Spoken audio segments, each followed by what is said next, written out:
그는 그곳에 대한 미신적인 이야기들을 한 번도 믿어본 적이 없습니다. 아무리 으스스하고 텅 비어 있어도 건물은 그냥 건물일 뿐이잖아요. 그렇지 않나요? 하지만 이제 안개 낀 유령의 갈라진 턱이 미친 듯이 낄낄거리는 모습을 공포에 질려 바라보며 그것이 점점 가까이 떠오는 것을 보자 조사관은 자신의 믿음을 다시 생각하기 시작합니다. 어쩌면 유령이라는 게 정말 있을지도 모릅니다. 하지만 더 이야기하기 전에 오늘 영상의 스폰서인 워썬더에게 감사의 인사를 전하고 싶습니다. 모든 차량 전투 애호가 여러분 주목하세요. 저처럼 극도로 정확한 디테일에 열광하는 분이라면 워썬더가 바로 여러분을 위한 게임입니다. 2,000대가 넘는 탱크, 비행기, 헬리콥터, 그리고 심지어 해군 함정까지 정성스럽게 구현되어 있습니다. 그리고 그 디테일은 단순한 장식이 아닙니다. 이 디테일들은 매우 사실적인 전투 상황과 진짜 같은 데미지 모델로 이어집니다. 할 것들은 단순히 체력만 있는 것이 아니라 실제 마모와 손상을 겪습니다. 그리고 데미지 엑스레이를 통해 실시간으로 파괴되는 모습을 볼 수 있습니다. 위장 무늬, 역사적인 데칼, 장비나 식물 같은 3D 부착물 등 다양한 커스터마이즈 옵션으로 차량을 나만의 스타일로 꾸밀 수도 있습니다.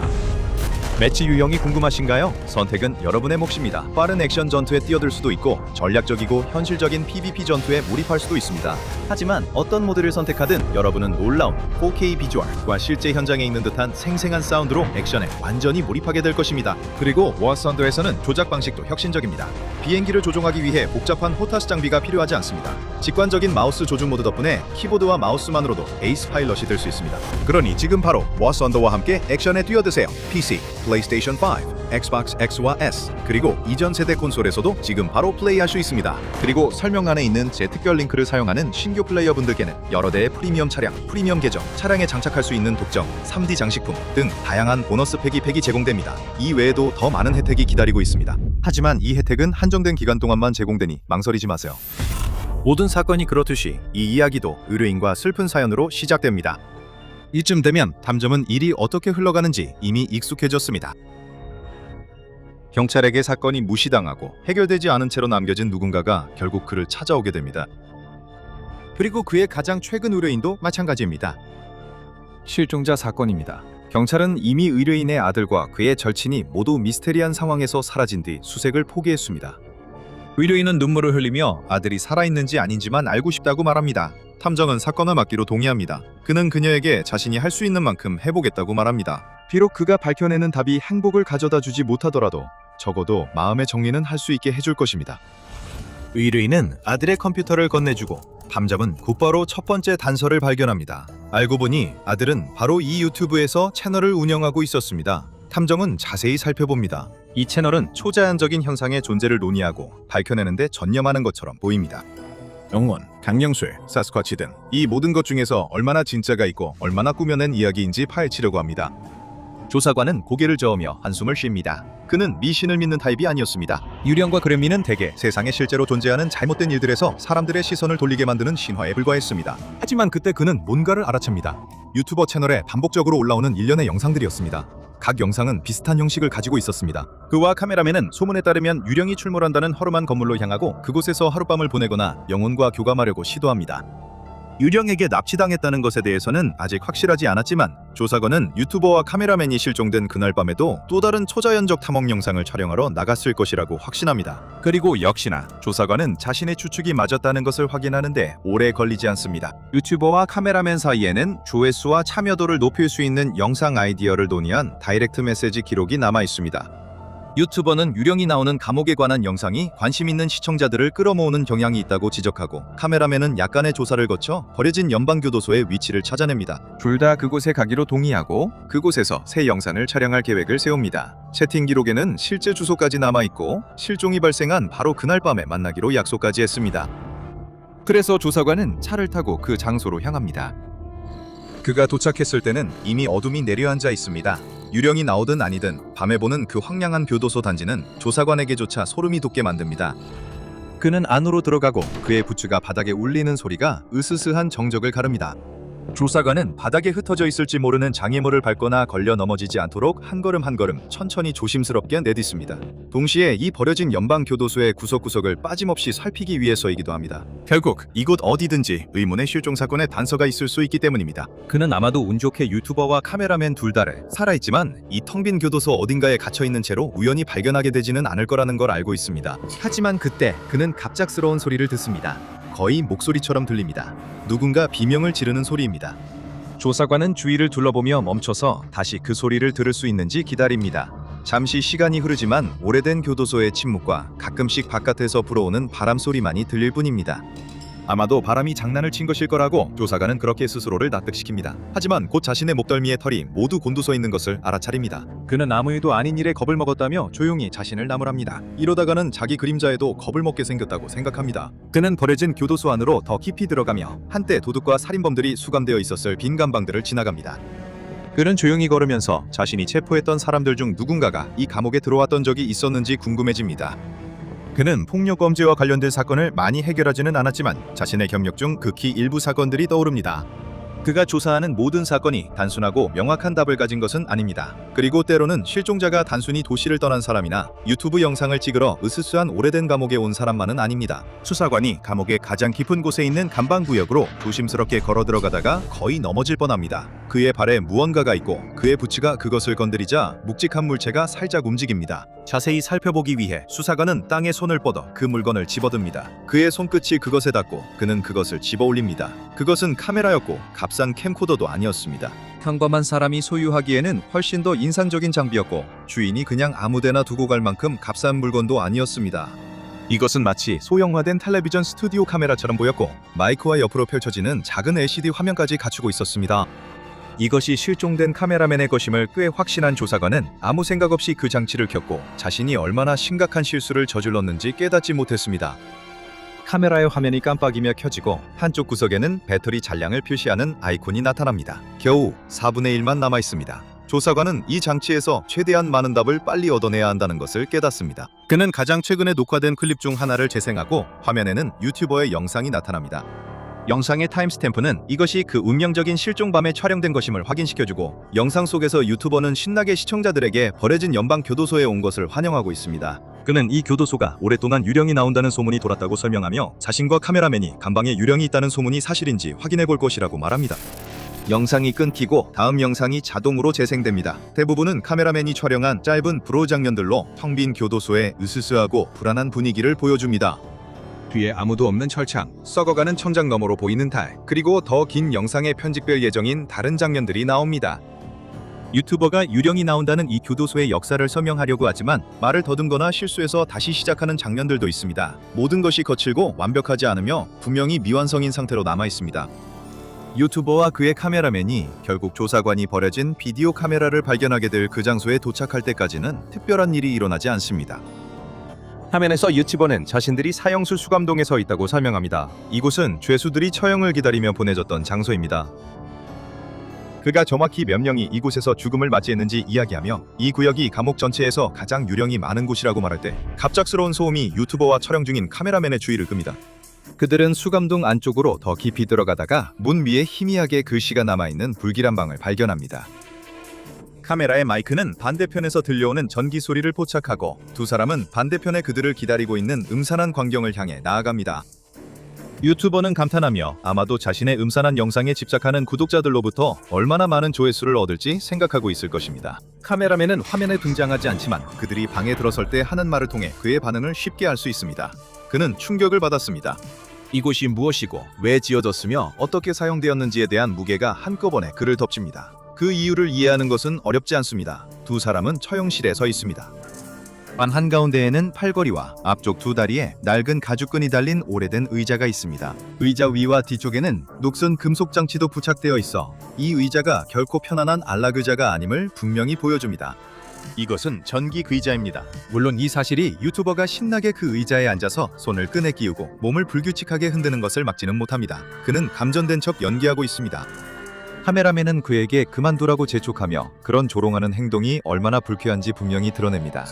하지만 잠시 후 둘 다 갑자기 방 뒤쪽 벽에 시선이 쏠립니다. 무언가가 벽에 떨어지고 있고 그것이 비디오 카메라와 유튜버의 휴대폰 손전등에서 나오는 희미한 빛에 비칩니다. 카메라가 벽 쪽으로 더 가까이 이동하자 카메라를 들고 있던 카메라맨은 벽에 있는 것을 보고 충격에 휩싸여 몸을 움찔합니다. 피입니다. 신선한 피입니다. 아직도 젖어 있습니다. 그는 당황해서 유튜버가 일부러 일찍 와서 벽에 가짜 피를 칠해놓고 카메라맨이 진짜라고 믿게 만들어 영상의 공포감을 높이려는 장난을 쳤다고 비난하기 시작합니다. 하지만 유튜버는 자신은 그런 짓을 한 적이 없다고 강하게 주장합니다. 그들은 벽에 묻은 피투성이 흔적을 다시 한번 살펴봅니다. 그것은 누군가가 처형실 뒷벽에 많은 노력을 들여 그려놓은 일종의 도표처럼 보입니다. 곧바로 카메라맨이 겁에 질린 채로 질문을 쏟아냅니다. 만약 이게 진짜라면 이 피는 도대체 누구의 피란 말입니까? 도대체 왜 이런 짓을 한 걸까?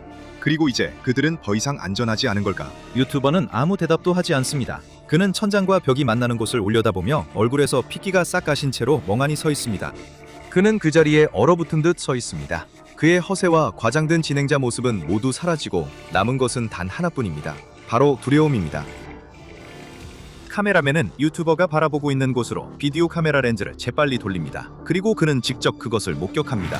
벽의 가장 높은 지점이 천장과 맞닿는 이음새에서 피가 흐르고 있습니다. 긴 진홍색 피방울들이 벽에서 빠르게 쏟아지기 시작하자 두 사람은 뒤돌아서 처형실 밖으로 달아납니다. 버려진 연방교도소의 사형수 구역으로 다시 나온 유튜버와 카메라맨은 완전히 공황 상태에 빠집니다. 둘 다 자신들이 본 것을 믿을 수가 없습니다. 누군가가 장난을 쳤다는 생각은 금방 사라집니다. 이곳에 온다는 걸 아는 사람도 없고 피도 너무 진짜 같았기 때문입니다. 유튜버는 영상에서 싸구려 공포 연출을 위해 가짜 피를 사용하는 데 익숙합니다. 하지만 진짜 피의 금속성 냄새는 흉내내기 어렵죠. 갑자기 근처에서 시끄러운 소음이 터져나옵니다. 귀가 멍멍해질 정도로 시끄럽고 금속이 금속에 부딪히는 소리가 울려 퍼집니다. 카메라맨이 렌즈를 감방 쪽으로 재빨리 돌립니다. 버려진 곳임에도 불구하고 사형수 감방은 오히려 예전보다 더 살아있는 듯한 불길한 느낌을 줍니다. 녹슨 감방문들이 빠르게 열렸다 닫혔다 하며 저절로 쾅쾅 소리를 내며 부딪히고 있습니다. 두 사람은 자신들이 왔던 길을 따라 감방구역 입구 쪽으로 달리기 시작합니다. 유튜버가 넘어지지만 카메라맨이 그를 돌아보는 순간 설명할 수 없는 일이 벌어지고 있습니다. 그는 마치 누군가가 그의 발목을 잡아 끌듯이 바닥을 가로질러 뒤로 끌려가고 있습니다. 그는 자신을 구하기 위해 필사적으로 손으로 무언가를 붙잡으려 애쓰고 있습니다. 순식간에 유튜버는 그림자 속으로 비명을 지르며 끌려가 사라집니다. 카메라맨은 다시 도망치려 하지만 무언가에 의해 카메라가 바닥에 떨어집니다. 작은 화면을 통해 조사관은 카메라맨의 단말마의 비명 소리를 듣고 화면에는 그의 신발만 보입니다. 그는 영상을 일시 정지하고 재생 시간을 확인합니다. 20분이 조금 넘은 지점입니다. 이전 영상들의 재생 시간과 합쳐보면 그는 두 사람이 감옥 안에 있었던 시간이 약 30분 정도였다는 것을 추론합니다. 그들에게 무슨 일이 일어났는지는 여전히 그를 혼란스럽게 합니다. 야생 동물의 공격일 가능성도 있지만 그것만으로는 처형실에 기이하게 피를 흘리는 벽을 설명할 수 없습니다. 불안한 생각이 갑자기 떠오르자 조사관은 자신의 시계를 확인합니다. 그 역시 이곳에 온 지 25분이 조금 넘었습니다. 그가 한눈을 판 사이 그의 앞에 어떤 형체가 나타났습니다. 조사관은 처음엔 빛의 장난이라고 생각했지만 곧 다리가 보이지 않는다는 사실을 보고 다리가 보이지 않는다는 사실을 깨닫습니다. 그 형체는 다리가 없이 땅에서 떠 있습니다. 그럴 리가 없는데 설마 진짜일 리가. 그 존재가 더 가까이 떠오르자 그는 전에 본 적이 있는 그 똑같이 기괴한 얼굴을 보게 됩니다. 그는 아직도 그 살인범을 잡던 날을 기억합니다. 그의 머그샷은 모든 신문에 실렸죠. 흉터로 뒤틀린 턱은 세상에 그의 범죄를 상기시켰고 이제는 그의 유령도 마찬가지입니다. 그 존재가 가까이 다가올수록 손에 뾰족하고 날카로운 무언가가 들려 있습니다. 조잡한 칼날이죠. 그리고 살인범이 또 다른 희생자를 만들 때 수사관의 눈에 들어온 것도 바로 그것뿐입니다. 인터넷에서 화제가 되기 위해 버려진 건물을 탐험하는 것은 보통 권장할 만한 행동이 아닙니다. 그 건물이 SCP-450, 즉 버려진 연방교도소라면 더욱더 그렇습니다. 이제 건물 자체에는 본질적으로 위험한 것이 없다고 생각해도 무리는 아닙니다. 당연히 오랜 세월 방치된 탓에 이곳은 한때보다 훨씬 낡아졌습니다. 지금은 비어있는 이 감옥의 대부분은 심각하게 노후되어 있으며 하필 그때 그 자리에 서 있다가 무너지는 벽돌에 머리를 맞으면 치명적일 수 있습니다. 하지만 우리 모두 알다시피 이곳이 이렇게 방치되도록 설계된 것은 아니었습니다. 많은 것들이 시간이 지나면서 썩어가고 마치 감방에 갇힌 죄수처럼 버려지곤 하죠. 구조적인 위험을 제외하면 겉보기에는 이 교도소 자체에는 특별한 점이 없는 것처럼 보일 수도 있습니다. 당연히 오랫동안 버려진 빈 건물은 누구나 조금 으스스하게 느껴지기 마련입니다.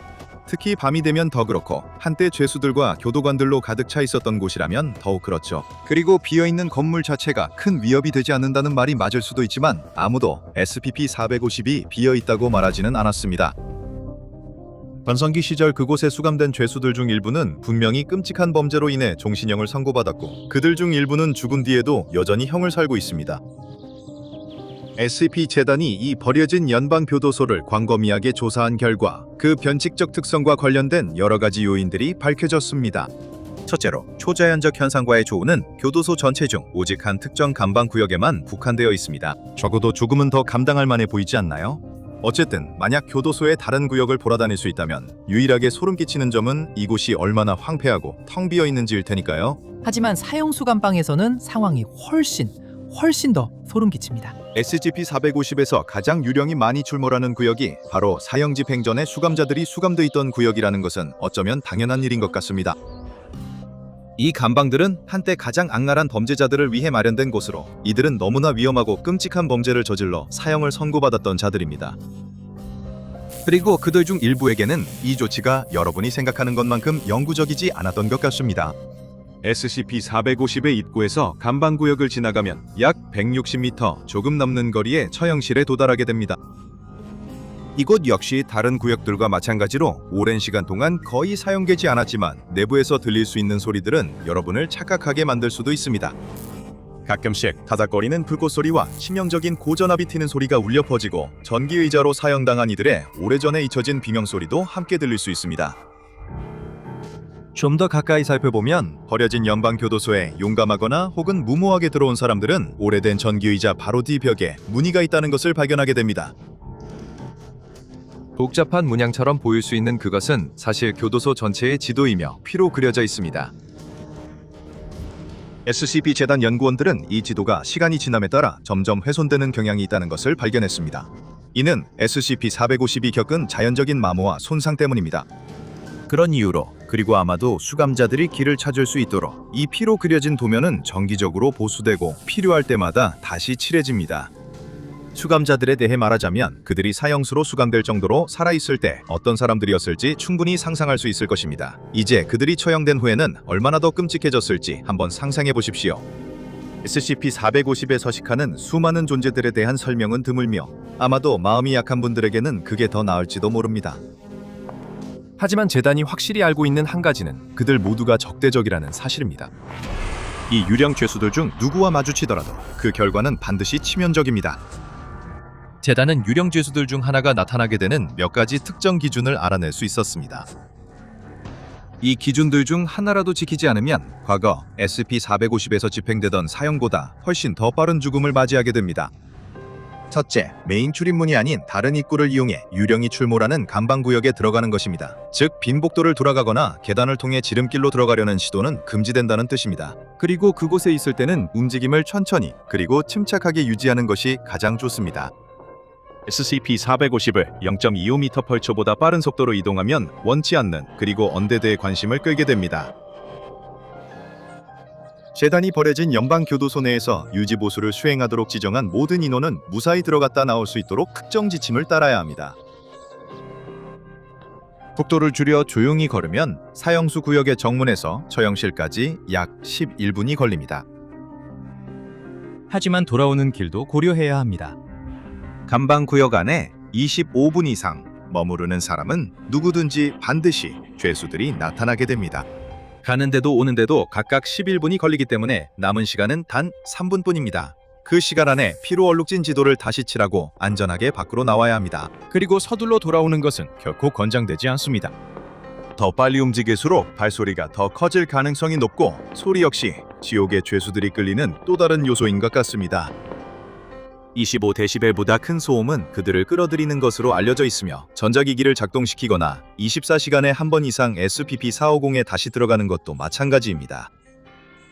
물론 재단이 버려진 연방교도소에 파견하는 사람들에게 순조로운 일만 있는 것은 아닙니다. 직원들은 종종 그 유령이 나오는 감방구역에 들어갔을 때 비슷한 경험을 보고하곤 합니다. 그들은 자주 유령처럼 반투명한 형체의 환각을 경험하게 됩니다. 종종 이 폴터가이스트 죄수들 중 일부는 다른 것들보다 더 선명하게 보이기도 하고 또 어떤 이들은 여전히 다른 것들보다 더 인간처럼 보이기도 합니다. SCP-450을 방문하는 사람들도 반복적으로 청각적 환각을 경험합니다. 많은 경우 감옥에 갇힌 이들의 비명소리와 여전히 감옥에 갇혀있는 이들의 절박한 울부짖음이 뒤섞인 혼란스러운 소리가 들립니다. 이제는 소등 후 조용히 하라고 명령하는 교도관도 주변에 없습니다. 하지만 재단은 직원들에게 SCP-450 안에서 겪는 모든 일이 완전히 정상적인 것이라고 안심시킵니다. 아무리 많은 유령의 목소리를 듣더라도 걱정할 필요가 없다고 말이죠. 만약 벽에서 피가 흐르기 시작해도 걱정하지 마세요. 그리고 직원이 죽은 시체나 썩어가는 유해를 발견하더라도 자신의 안전을 위해 조사하지 말라는 조언을 받습니다. 확실히 SCP-450에는 더 이상 살아있는 죄수가 없지만 버려진 연방교도소는 여전히 폴터가이스트들을 가두는데 활발히 사용되고 있습니다. 또한 재단은 문을 잠가두고 가끔씩 SCP-450에 들어가서 유지보수를 하는 것 외에는 할 수 있는 일이 거의 없습니다. 민간인이든 직원이든 실수로 이 건물에 들어간 사람은 모두 구조 불가능한 것으로 간주되며 어떤 상황에서도 구조 시도는 하지 않아야 합니다. 요즘은 죄수들이 교도소를 운영하는 것 같습니다. 다시 한번 제 영상에 후원해주신 워썬더에게 감사드립니다. 지금 설명란의 링크를 클릭해서 다운로드하면 여러 프리미엄 차량, 프리미엄 계정, 차량 전용 3D 장식품 등 다양한 보너스 팩을 받을 수 있습니다. 하지만 이 혜택은 한정된 기간 동안만 제공된다는 점을 기억하세요. 닥터밥 패트리온을 확인하고 오늘 주니어 연구원이 되어보세요. 이제 닥터밥의 파일에서 또 다른 영상을 시청해보세요. 예를 들어 SCP-2-80 어둠 속의 눈 같은 영상이 있습니다.